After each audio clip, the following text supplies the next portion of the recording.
Umugani w'urukwavu n'igikona. Urukwavu rwatonganye n'igikona rurarakara cyane rushaka kucyica, ariko igikona kibibonye gityo kirigurukira kiragenda. Urukwavu ruti, iki gisiga nagikinishije mba nakishe nkakirya. Nuko urukwavu rugerageza guhimba ubwenge bwo kuzakica, rujya hirengereye aho ibikona byakundaga gutora.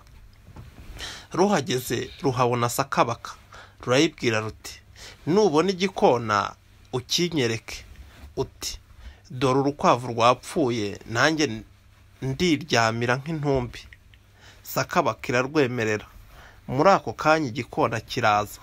Sakabaka ikibonye irakibwira iti, dore urukwavu rwapfuye, ngwino tujye kururya. Igikona kiremera kiti, hogi tugende. Biragenda. Igikona kirarwegera kibwira Sakabaka kiti, data atarapfa yambwiye ko iyo urukwavu rwapfuye rushinga umurizo. None nduzi urunguru rwawurambitse. Nibite? Urukwavu rwumvise ayo magambo y'igikona rushinga akarizo. Igikona nacyo kirigurukira kiti, sinkiruriye narubonye ni ruzima rwose. Nuko urukwavu rubura igikona rutyo.